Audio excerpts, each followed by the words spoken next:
Jadi Kepala Desa Purwosari Pak Haji Karisum yang hormati Mas Sekdes, Mas Lato, dan seluruh aparatur pemerintah Desa Purwosari yang satu hal yang saya banggakan adalah bahwa pada hari ini kita bisa bersama adalah riset walafiat, dan saya membawa tim pakar riset Purwosari. Di hari saya menjalankan amanat dari beliau, Gus Menteri harus mensosialisasikan, dan ini menjadi bagian tahapan bagaimana saya harus mengedukasi, yaitu kepada desa khususnya. Nanti ini bisa dilanjut akan kepada BPD apabila nantinya dianggap perlu dan oleh pemerintah desa agar memudahkan untuk koordinasi, demikian tidak ada pemikiran yang parsial. Saya mohon izin Pak Kades, ini ada Permen Desa nomor 8 tahun 2022 tentang pedoman prioritas pembangunan dan desa tahun 2023. Jadi ini hanya mengatur tentang belanja kegiatan desa yang sumbernya adalah dana desa. Tidak ada lain, hanya dana desa. Selanjutnya, apa yang harus kita cermati bersama yang mengaturkan sebuah amanat. Ini berkali-kali oleh beliau kasih Bang Noto SD disebutkan bahwa dana desa itu ada sebuah amanat, yaitu PP nomor 22 tahun 2015 tentang pengupahan atas PP 60 tahun 2015, yaitu tentang dana desa yang bersumber dari APBN. Jadi saya sampaikan intinya bahwa dana desa itu sumbernya dari APBN. Sehingga pada hari ini APBN untuk tahun 2023 perpresnya saya sebagai pendamping belum mendapatkan.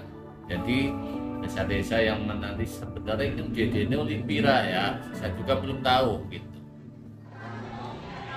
Sehingga ditindaklanjuti oleh beliau Gus Menteri dengan adanya Permen Desa nomor 8 tahun 2022, yaitu di sini dijelaskan bahwa Menteri Desa Pembangunan dan Tertinggal menetapkan prioritas pembangunan dana desa sebagaimana dimaksud dalam pasal 19 ayat 2 paling lambat 3 bulan sebelum dimulainya tahun anggaran. Dan sekarang prioritasnya sudah turun, yaitu tertanggal 13 September 2022.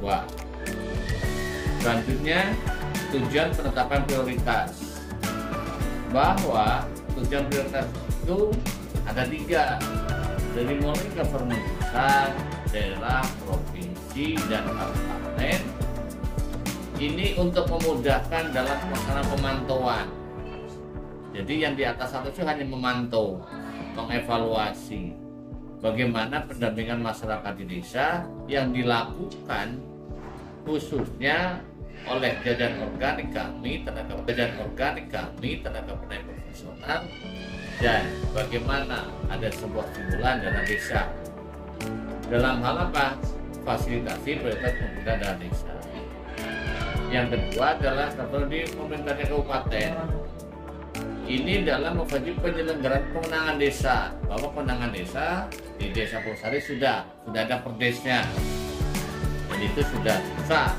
Kalau belum ada ya wajib, karena itu adalah bagaimana undang-undang desa itu dimandatorikan desa harus membuat perdes tentang kewenangan desa berdasarkan hak asal usul dan kewenangan harus kepala desa. Karena di dalam undang-undang desa itu ada 2 asas yang sangat dihormati oleh negara, yaitu rekognisi dan subsidiaritas.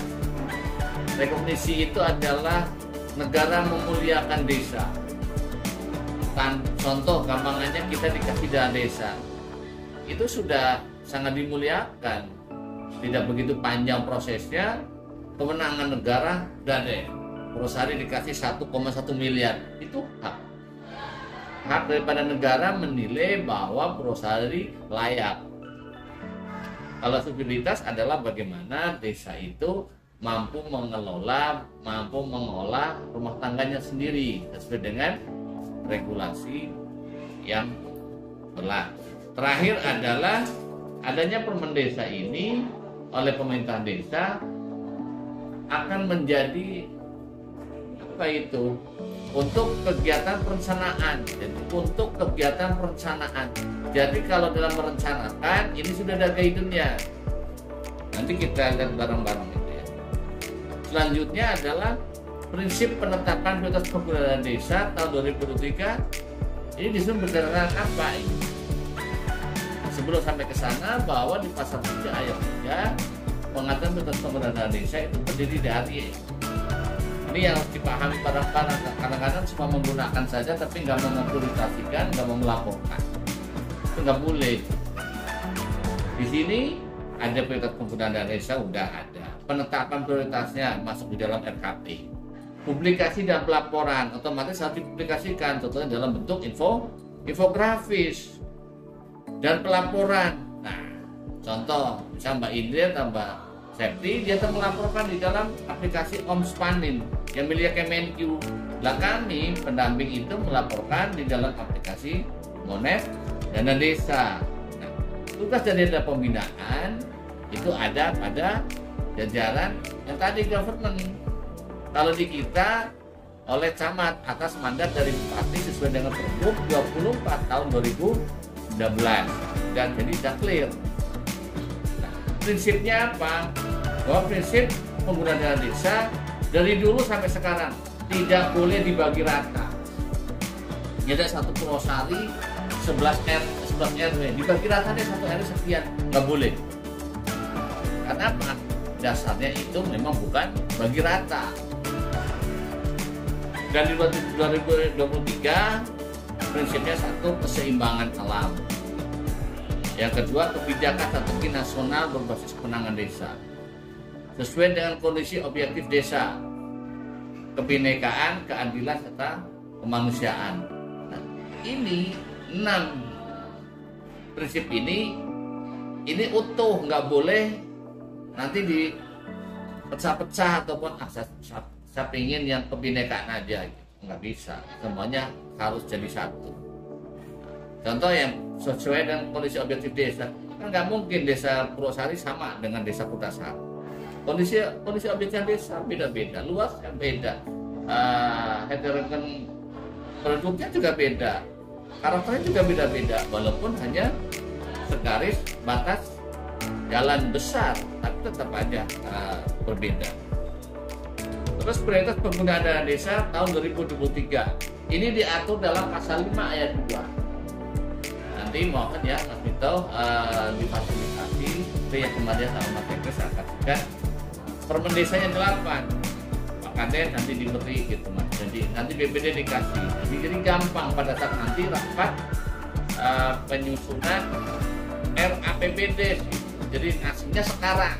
Biarkan beliau BPD itu juga sama-sama mengedukasi gitu. Belajar bareng-bareng. Nah, di pasal 5 ayat 2 bahwa penggunaan dana desa diarahkan untuk percepatan aksi SDGs desa.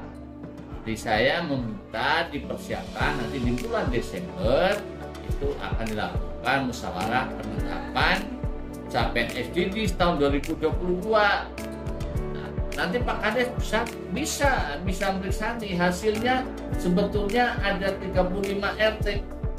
Laporan semua enggak? Kalau enggak laporan, ada apa gitu masyarakatnya enggak mau laporan? Atau ada apa di Pokja SDGs tidak berjalan? Jadi kita bicaranya bukan pada sisi yang penting dikerjain, tapi harus ada outcome-nya. Karena ini data ini mau dipakai. Yang memakai siapa? Desa sendiri. Kalau desa enggak update, ya desa rugi. Apa aja untuk pencapaian SDGs? 1, pemulihan ekonomi nasional sesuai kemenangan desa. Artinya di sini bisa gitu ya. Di sini punya pasar gitu. Tentunya untuk memulihkan kondisi nasional sesuai kemenangan desa berbeda dong dengan desa yang tidak punya pasar. Di sini adalah mayoritas lahannya dipakai untuk perikanan. Tentunya akan berbeda dengan daerah Pandak yang tanah pertaniannya sudah berkurang, tidak ada kolam. Terus yang kedua adalah prioritas nasional sesuai kewenangan desa. Apa aja gitu? Ya contoh paling gampang, misalnya kan kondisi di desa Purwosari tingkat penyakit menular tidak ada, maka tidak perlu membuka akses untuk pelayanan penyakit menular. Tapi akan berbeda lagi kalau daerah desanya ada endemi atau pandemi penyakit menular. Cara penanganannya pun berbeda-beda. Dan terakhir adalah mitigasi dan penanganan bencana alam dan non alam sesuai kewenangan desa. Jadi prioritasnya ini 3 itu harus dipegang. Jadi jangan sampai ini lepas. Kalau orang tanya, berbeda tanya, ini loh prinsipnya. Kalau mitigasi dan penanganan bencana alam dan alam sesuai kewenangan desa. Contoh, kalau segala lebih besar mitigasi, mungkin daerah sini nggak ada banjir, nggak ada longsor, tapi rawan kebakaran rumah. Maka apa yang dilakukan oleh pemerintah desa? Ya tentunya harus ada siap siaga terhadap satpras bila suatu saat terjadi kebakaran besar, kebakaran rumah. Jadi tidak orang itu cuma lihat terus mau video, mau viralkan doang gitu, tapi tidak berbuat apa-apa. Nggak boleh seperti itu. Nah, sesuai contoh non alam, contoh yang kemarin kita alami adalah pandemi COVID. Apakah ada lagi? Ada kemarin pandemi PMK, penyakit mulut dan kuku yang terjadi pada sapi, yaitu menjalannya antrak. Apakah ada lagi? Ada orang coklat, gitu ya, sama belalang. Nah, yang pertama penggunaan dana desa untuk pemulihan ekonomi nasional, pasal 6 ayat 1 di aturannya. Ini ada 3. Yang satu tentang BUMDes, desa wisata, terakhir adalah pengembangan. Kalau saya boleh membaca di desa Purwosari hanya di A sama C. Di A untuk tahun 2003 ini Pak, ayo kita wujudkan BUMDesnya sampai berbadan hukum. Nanti berbadan hukum ada pengembangan. Caranya apa? Kasih prokernya itu butuh penyertaan modal BUMDes berapa? Oh, misalnya 50 juta. Untuk apa aja? Ya tinggal dilihat aja programnya ngapain gitu. Setelah itu ternyata BUMDesnya perlu adanya pengembangan usaha ekonomi produktif. Oh, mungkin akan menggandeng dengan kerjasama dengan BUMDes lain yang memiliki unit usaha yang sama seperti di Purwosari. Terus berikutnya adalah penggunaan dana desa program prioritas nasional. Nah, ini ada 9. Ini nggak boleh, artinya itu dipilah-pilah. Contoh yang pertama itu pasti, karena apa? Semua itu berbasis data yang dimiliki dan menjadi acuan program Permendes ini adalah 1, data estimatif desa dan pendataan IDM. Sehingga saya terima kasih Pak Kades bahwa desa Purwosari di tahun 2022 itu adalah desa mandiri. Nanti IDM-nya bisa dilihat, rumusan pokoknya itu ada 2 yang dilakukan, prioritas sama super prioritas. Jadi kalau mau merencanakan konsennya ke sana, jangan aku ingin itu gitu. Padahal di rumusan pokok IDM nggak boleh gitu. Karena kita dituntun. Kalau kita punya datanya seperti itu ya kita ikutin. Kalau kita nggak mau ngikutin rumusan pokok, udah hasil pendataan, apa gunanya gitu? Kenapa? Desa itu berdaulat penuh atas data desa itu sendiri. Yang kedua adalah ketahanan pangan hewani dan nabati. Di sini saya jelaskan bahwa ketahanan pangan hewani dan nabati tidak ada seperti kemarin harus persentase, tetapi bagian dari kelanjutan yang kemarin. Kemarin kegiatannya apa? Yang dilanjutkan sampai ada pendampingan sampai menghasilkan produktif. Karena kita kasih waktu 1 tahun juga gitu. Terus pencegahan dan penurunan stunting. Ini bisa nanti track recordnya atau final reportnya bisa dari KPM, dari Bidan Desa, dari Puskesmas, dari Dinas Kesehatan. Sebetulnya untuk di Desa Purwosari terhadap kegiatan stunting, konvergensi stunting, itu apa sih yang harus dilakukan? Karena ada dua intervensi spesifik sama sensitif. Intervensi spesifik berarti langsung kepada keluarga atau person yang resisten terhadap stunting ataupun gizi buruk. Makanya kemarin saya dengan Mas Vito bareng dengan Bu Lina itu adanya kunjungan lapangan. Itu sebagai bukti ada sebuah intervensi spesifik. Sensitifnya apa? Yaitu kepada pemerintah desa. Contoh misalnya di sini ada keluarga yang resisten terhadap gizi buruk. Ini apa yang harus dilakukan? Oh ternyata di sana harus ada air bersih. Dilihat rumahnya sudah ada belum XR air bersih? Oh belum. Kita fasilitasi. Kita advokasi apa yang dia harus kita lakukan. Oh ternyata biayanya mahal. Gimana caranya? Oh mungkin akhirnya buatin bak penampung secara komunal dan itu bisa dikocong bareng-bareng warga di sekitarnya. Karena apa? Nanti akan ketahuan kantong-kantong penyebab stunting itu ada lebih dekat dengan intervensi yang sensitif, belum tepat sasaran. Terus berikutnya yang di peningkatan kualitas sumber daya manusia warga desa. Nah, ini nanti menarik sekali ini. Apa sih yang menjadi kualitas warga masyarakat itu meningkat?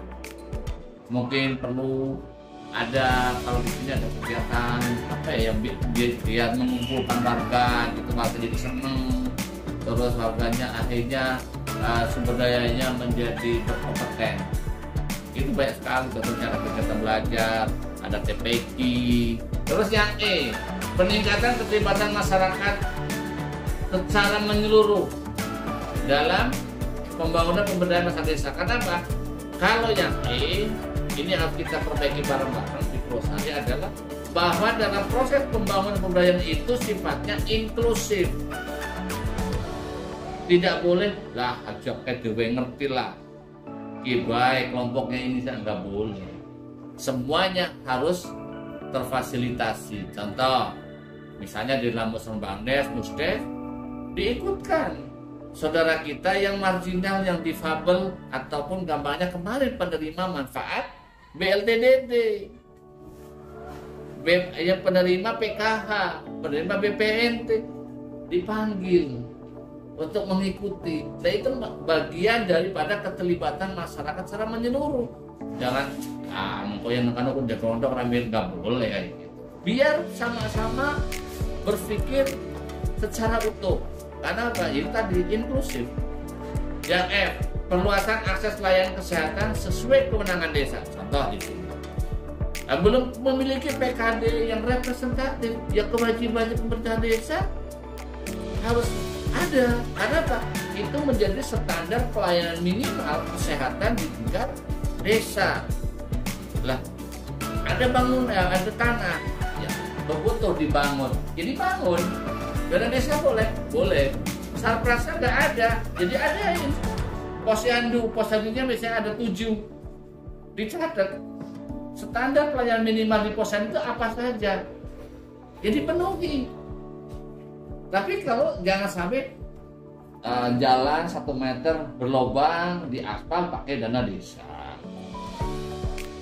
Padahal berangkat dari situ, kalau SDM-nya bagus tentunya yang 1 meter tidak perlu pakai dana desa lagi. Ada sebuah partisipasi masyarakat yang di huruf E. Wah, nggak enak deh.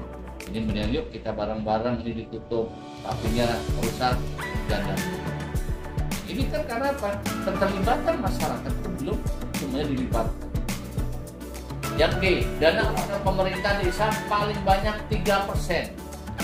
Paling banyak 3%. Kurang dari situ ya bagus. Sama dengan 3%, ya nggak apa-apa. Dari Pakuda desa setiap desa. Untuk apa aja nanti kita jelasin bareng-bareng. Biar kita semua tidak gagal gagal paham, apalagi nanti wah ini untuk 3% semuanya pakai dana desa. Nah, kita harus hati-hati karena ada 3 komponen yang harus kita perhatikan teman-teman. Yang H, penanggulangan kemiskinan terutama kemiskinan ekstrim. Nah, ini yang penanggulangan kemiskinan ekstrim dilihat nanti kegiatannya dari tahun 2023 ada nggak untuk kemiskinan ekstrim penanggulangannya. Nggak mesti harus pakai apa?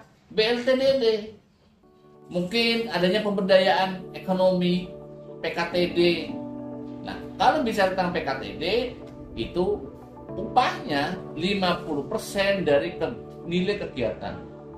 Dicari yang betul-betul itu dibutuhkan dan bisa wujud. Loh, ternyata orang miskinnya banyak aja. Ya tinggal dibagi. Ini kegiatan berapa hari, 1 hari berapa pekerja, harus punya progres. Jangan yang penting bisa bayar, sebenarnya kan 50% dikasih. Nggak boleh. Desa juga nggak boleh dijadikan seperti itu. Nah ini makanya dipilah-pilah mana yang produktif, mana yang bagus untuk bekerja di BKTD. Dan yang terakhir, untuk bantuan langsung tunai dana desa, sebelum ke I adalah yang H, itu nanti ada kegiatan RTLK. Bagi warga miskin, ya kan, penanggulangan kemiskinan itu kan bisa dari rumahnya kurang layak gitu kan. Itu dana desa boleh dialokasikan ke BNBA warga kita miskin maksimal 10 juta, bentuknya bahan material, bukan duit, ya, bukan duit. Jadi kalau misalnya Satmito itu tergantung ke sana, masuk kategori miskin, RT, di RT 2 RW 6 Desa Krosari, dia butuhnya semen, pasir, kapur. Ya kasih semen, pasir, kapur. Jangan nih saya kasih 10 juta, nggak boleh. Jadi mereka menerima barang. Nah gimana untuk mengerjakan itu harus gotong royong dari warga setempat. Tidak boleh yang 10 juta itu termasuk upah, nggak boleh. Itu bentuknya material. Makanya harus dipilah-pilah mana yang siap, dan ini harus diserahkan dengan masyarakat di sekitarnya. Oh itu mau dapat RTLK, danya segini loh, dapatnya ini, tolong yuk. Dan terakhir adalah untuk bantuan langsung tunai dana desa untuk mendukung percepatan penghapusan kemiskinan ekstrim, yaitu sesuai dengan amanat Perpres nomor 4 tahun 2020. Caranya gimana? Dana desa itu dibatasi maksimal 25%. Datanya dari mana Mas Iman? Datanya yang kita dapatkan kemarin, kita punya data sekunder, itu bisa dipakai, kita verifikasi yang kategori nanti menerima BLT tahun 2003 itu siapa aja, dan nanti ke data-data itu kita bawa. Boleh nggak ada data baru? Ya boleh, dari mana aja kita bawa. Makanya di dalam Musdes nanti kita tarik barang-barang, kita pelajari, misalnya Imanuddin gitu, ini masuk dalam calon penerima KPM BTDD. Dibedah aja Imanuddin itu siapa, rumahnya di mana, terus pekerjaannya apa, isinya siapa. Itu saja, nggak usah ditutupin. Karena apa?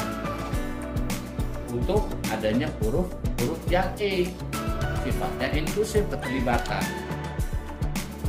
Terus untuk mitigasi, ini ada 2 mitigasi di pasal 6 ayat 3, mitigasi untuk bencana alam sama non alam. Tadi yang alam ya itu tadi contoh-contohnya, nanti saya akan jelasin contohnya apa aja sih yang termasuk bencana alam sama non alam mitigasinya.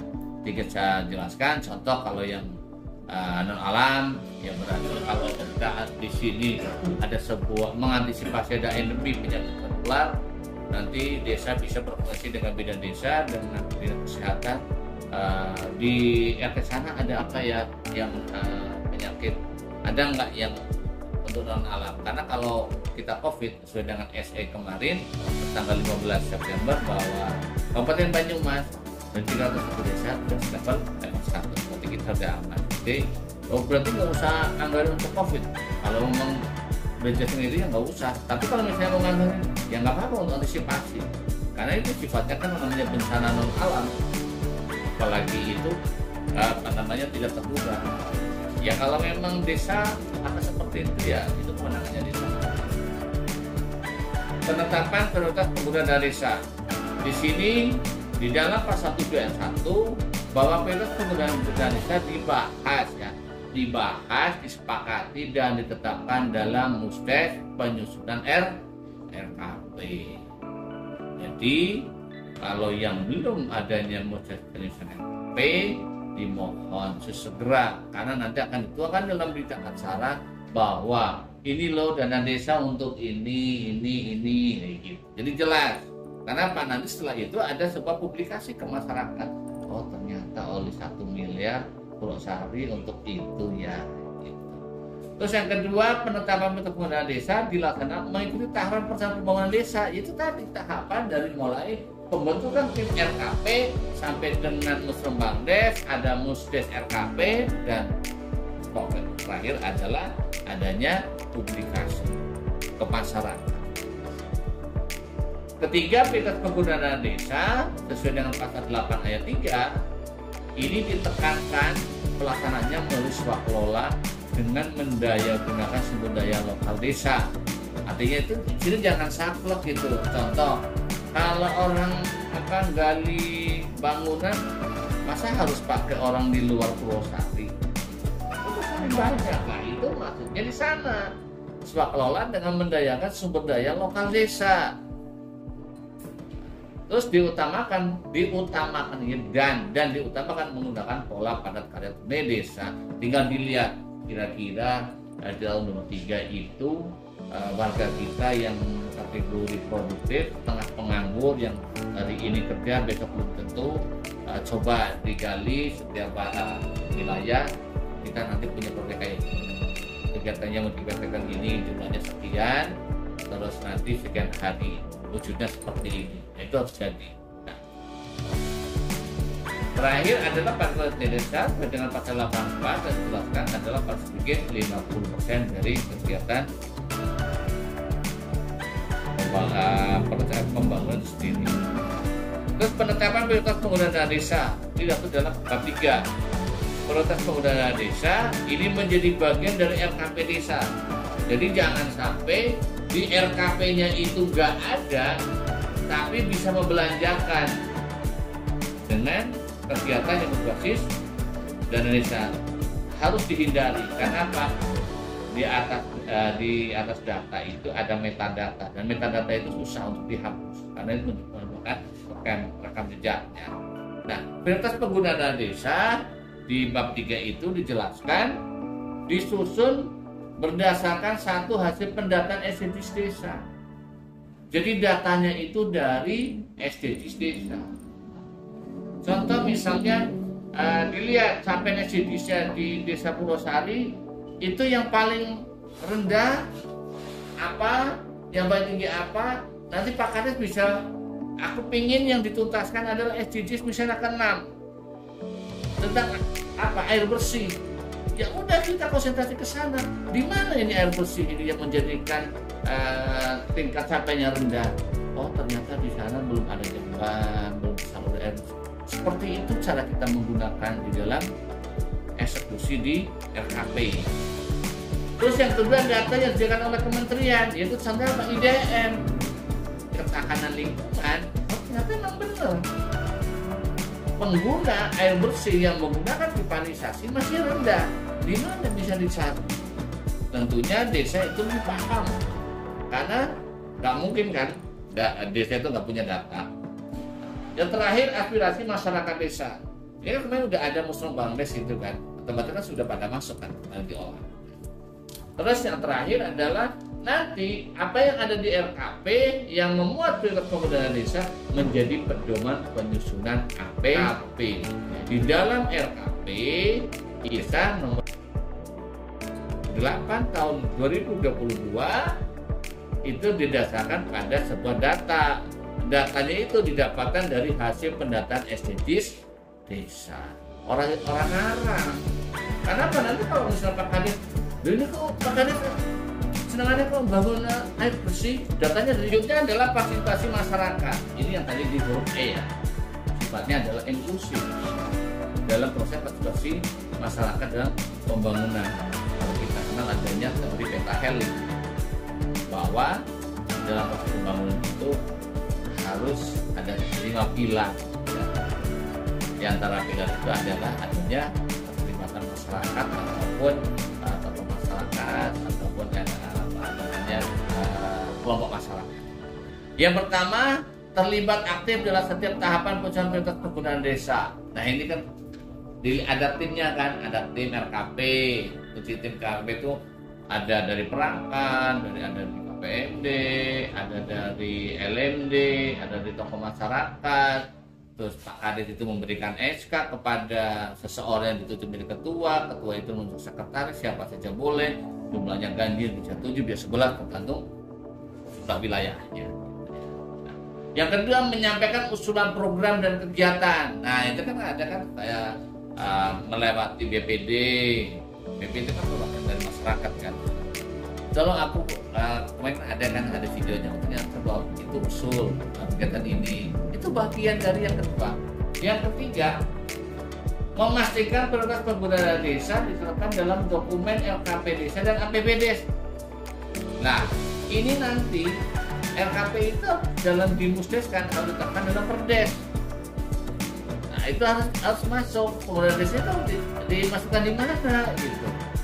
Dan terakhir adalah warga masyarakat itu ikut serta mensosialisasikan prioritas pembangunan desa dengan keterlibatan baik secara langsung ataupun nanti oh iya itu ada infografisnya, oh dana desanya untuk ini. Nah itu kan bagian daripada sosialisasi, sehingga kalau yang sekarang kan ada grup WA gitu ya, ada website, ada medsos, pergunakan itu hal-hal untuk mensosialisasikan tupoksi dan peran kita sebagai birokrat khususnya di pemerintah desa pusat. Publikasi. Nah, ini publikasi itu ada diatur dalam pasal 12 ayat 3 bahwa pemerintah desa harus mempublikasikan penetapan prioritas pembangunan desa. 1. Hasil musdes. Kalau kemarin udah kan hasil apapun karena dimusdeskan ya, kayak nanti kita menentukan yang 20% itu siapa aja, siapa yang dimusdeskan. Terus data desa, peta potensi dan sumber daya pembangunan, dokumen RPJM, LKP, dan dokumen APBD. Lihat kan contohnya di program. Terus pasal 3 pasal 1, publikasi dilakukan di ruang publik, sudah ditempelkan di tepi jalan, orang perusahaan bisa lihat, orang yang bukan orang perusahaan juga bisa melihat. Dan terakhir, pasal 12 ayat 2, dalam hal pemerintah desa tidak mempublikasikan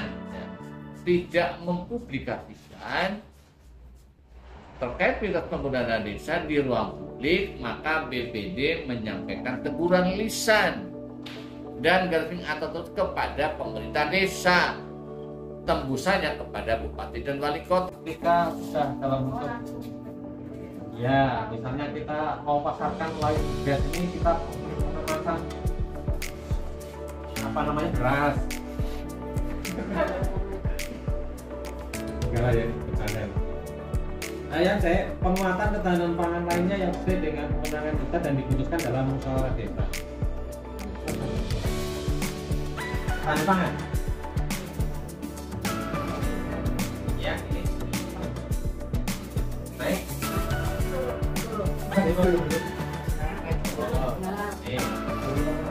Ini kan itu dulu. Pasal 6 ayat 2 huruf C. Itu tindakan promotif dan preventif untuk pencegahan dan penularan stunting melalui yang pertama itu pelatihan kesehatan ibu dan anak.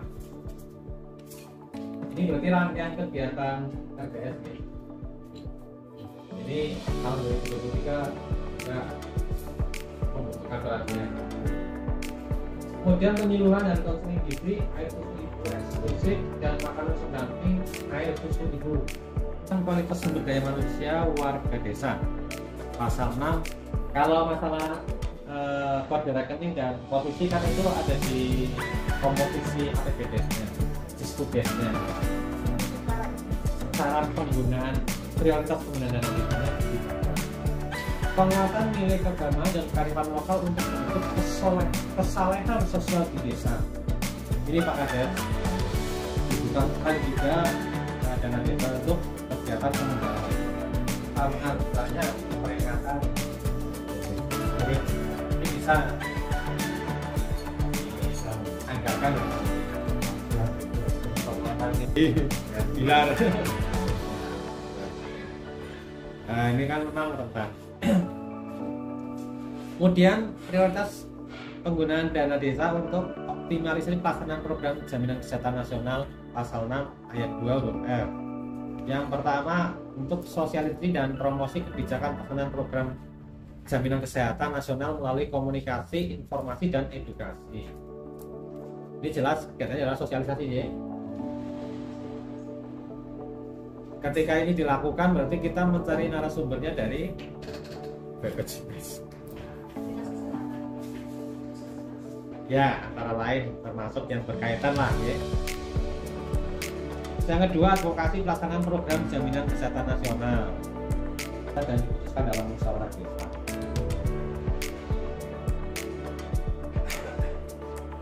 Tapi berdasarkan kemampuan keuangan, dana desa kita hanya 1 miliar, kita masuk ke sini. Berikutnya, prioritas penggunaan dana desa untuk penanggulangan penyakit menular dan penyakit. Kemudian yang kedua, pencegahan penyakit seperti diare, penyakit menular, penyakit seksual, HIV atau AIDS, tuberkulosis, hipertensi, diabetes mellitus, gangguan jiwa, coronavirus disease atau COVID-19 dan penyakit lainnya. Antara lain penyuluhan, sosialisasi atau seminar tentang bahaya narkoba. Ini bisa desa melaksanakan kegiatan ini dengan menghubungi narasumbernya dari kegiatan penyelenggaraan pemerintahan.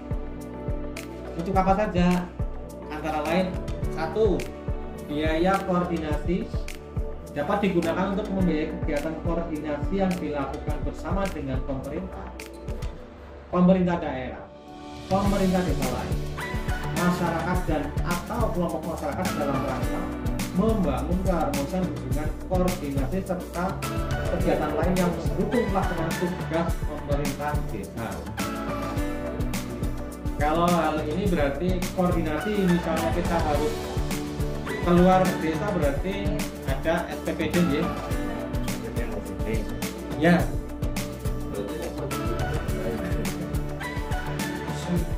Iya ini dibuka di apa caranya?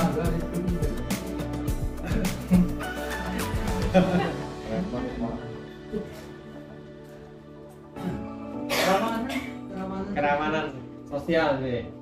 Artinya desa bisa membiayai kaitannya misalnya terbukanya loh Pak. Dan musyawarah kita mengadakan konsumsi misalnya. Dan pemberian apresiasi kepada orang dan atau masyarakat yang membantu tugas pemerintah desa. Nah ini apresiasi kita kan bisa saja ketika misalnya ketua RT ya Pak, ketika pensiun bisa kita beri penghargaan.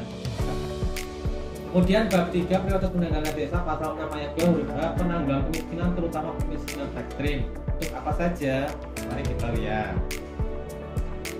Prioritas penggunaan dana desa untuk penanggulangan kemiskinan terutama kemiskinan ekstrim. Yang nomor 1, untuk bantuan langsung tunai dana desa untuk mendukung percepatan penghapusan kemiskinan ekstrim. Siapa penerima manfaat BLT dana desa? Mari kita lihat. Ada 4 kriteria, yaitu yang pertama atau A, huruf A, keluarga miskin yang berdomisili di desa bersangkutan dan diutamakan untuk keluarga miskin ekstrim. Diutamakan miskin ekstrim ya. Kalau tidak ada miskin ekstrim berarti yang menderita penyakit kronis ya. Cacat ada sendiri Pak. Terus yang huruf C, keluarga dengan anggota rumah tangga tunggal lanjut usia. Keluarga yang terdapat anggota keluarga difabel atau cacat ya. jadi pun juga harus kondisi kehidupan desa yang tetap produktif di tengah pandemi COVID-19 dengan kedisiplinan warga menerapkan protokol kesehatan desa. Bila mana ada pertanyaan yang perlu disampaikan, monggo nanti dari kami Mas Imanuddin. Insyaallah jika ada pertanyaan yang bisa kami jawab, akan kami jawab. Kemudian apabila dalam penyampaian banyak kekurangan, mohon maaf yang sebesar-besarnya. Atas perhatiannya kami sampaikan terima kasih. Billahi taufiq wal hidayah. Wassalamualaikum warahmatullahi wabarakatuh.